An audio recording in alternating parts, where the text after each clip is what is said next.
Hello, this is Reverend Don Lewis coming to you from the beautiful metaverse. And this is Reverend Don's vlog. And tonight our question comes to us from Eric Hébert.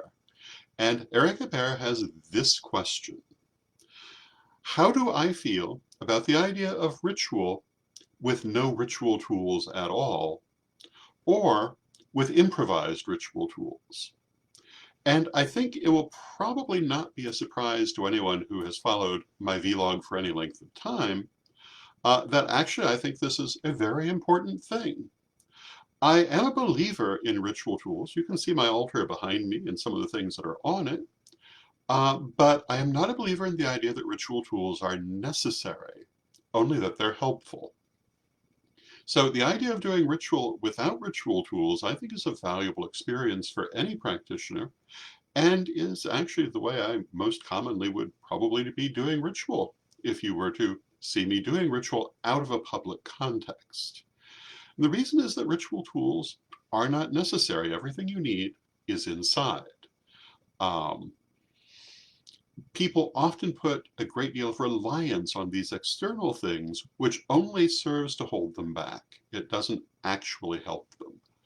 And I always try to caution against that. I want to say hello to Mary. Hi, Mary. And so I'm a great believer in the idea of having ritual tools when you want them, but not being dependent upon them. I like to say that if your magic isn't going to work for you when your car is skidding off the road, then what good is it? And in fact, I've been in that position. Some years ago, I was in a car accident where I was hit by another car. And in the couple of seconds just before the impact, I had just enough time for an act of magic. And, people will tell you in that kind of situation, time seems to slow down. Well, it certainly did. And I felt very much that I had stepped outside of time, and I did a working for a positive outcome, which is to say, not dying. And in fact, I was uninjured. But had that impact been only slightly different, I certainly would have been injured and possibly even killed because it was a much larger vehicle. But I was able to use magic in that moment, and the reason is that I know how to do magic without any external aspects. And I think that if you're going to study magic, you must learn how to do that. And I want to say hello to Sheila Saint-Pierre, who is watching at the moment. Hello. And to everyone else who is watching. I do think that ritual tools have an important place. They can be very helpful to what you're doing in a number of ways. One is as a key to help in the shift of consciousness. Another is in terms of the materials they're made of. Sometimes these can be very helpful to what you're doing. Hello to Sean Shed Quintus. Howdy, howdy. And this can be very helpful to a person. And hello to Noreen Sullivan. But you must not be dependent upon it.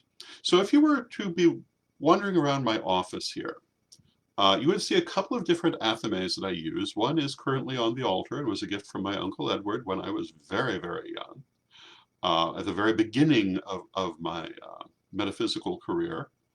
It's apparently quite collectible. I had a conversation with my son not long ago about the origins of this knife, and it is a traditional Finnish knife, but they apparently are quite desirable at this time. But you'll also see one over here on the bookcase, which is, in its origin, a bone letter opener. But it works very nicely as an athame. I have a number of others. At one time, I had many others. And they all have their different values. The things that they're made of contribute. The emotional connections to them contribute. The beauty of the artwork contributes. And I'm a great believer in having beautiful things in what you're doing. Beautiful altars, beautiful altar pieces, beautiful altar tools, but not being dependent upon them. And I want to say hello to Melissa Anderson. Wonderful to see you watching. So In asking how I feel about the idea of doing ritual with no tools, I 100% think that this is a valuable experience to anyone, even if it isn't your preferred way to do ritual. And for me, it mostly is my preferred way. Not always, it depends. Um, well, I'm a Gemini. I don't know that I have one preferred way. I have a number of them. But I often do ritual with no external anything. And I found it works very, very well. And I think it's very valuable to understand and to know how to do that, and very limiting to not know.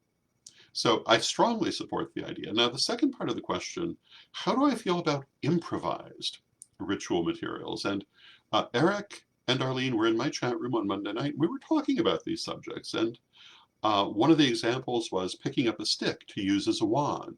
And hello to Heather Mount, welcome. And I think that also is a wonderful thing to do. I think that would be a very spontaneous type of energy. And I would highly recommend it to people. If you were to do either of these things, ritual with no tools or ritual with improvised tools, I think you would find them both to be perfectly effective. And if you've not done it before, to be liberating and expanding to your practice. Now, one of my favorite photos, I'm currently editing a number of books for republication. One of them is the Common Book of Wicca and Witchcraft, which has a number of articles by the late Abby Willowroot. And hello to Kazane Burn, I'm not entirely sure how to pronounce that. I apologize if I got it wrong. But one of my favorite photos of the beloved Abby was taken in her office in San Francisco.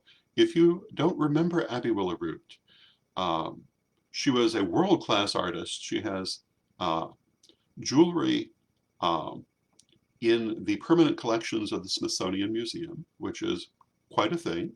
Hello to Christy Vaccarelli, who says that she loves Abby, as I certainly do. I was very honored to have her as a Corellian high priestess among her other priesthoods. But she's very well known for the Goddess 2000 project, which was a gigantic art project in the last years of the 20th century and the first year of the 21st. And also for Willowroot's magic wands. And if you are not familiar with Willowroot's magic wands, they're beautiful works of art. They're done in various metals, including silver. I believe they're even available in gold plate. They have many beautiful stones involved, beautiful designs. They are works of art in their own right, leaving aside all magical aspects. But when I was interviewing her in her office, she showed me her wand.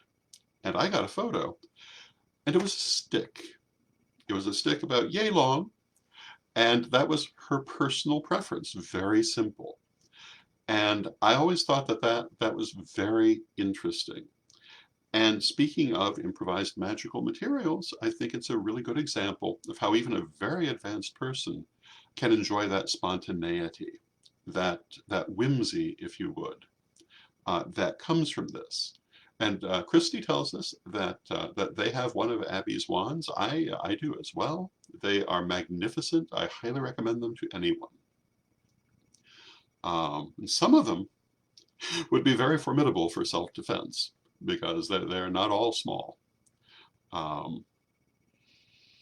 So in terms of improvised magical tools, found objects have a value of their own metaphysically. A lot of people have found stones, found shells that they have acquired that are part of their ritual tools, part of their altar setup. And using these on the spur of a moment in ritual, I think, is a wonderful thing to learn. It may not be what you want to do every time. It may not be something you ever want to do again, but doing it once, I think, is valuable for all people. So my answer to the question is I think these are great things. And one of the things I most often caution people against is being bound by things that don't need to bind you. And this is an example. Ritual tools are great. They can be very helpful. They can be very beautiful.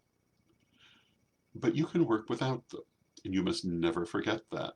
The power is within and around, but it's not based on whether you have an object or not. And in the same way, it's very helpful to attune to the energies of the universe, to the season, to the moon cycle, etc., to the astrological signs and aspects, but your magic has to help you when you need it. And if that is going against the prevailing energy, well, sometimes you just need to do that.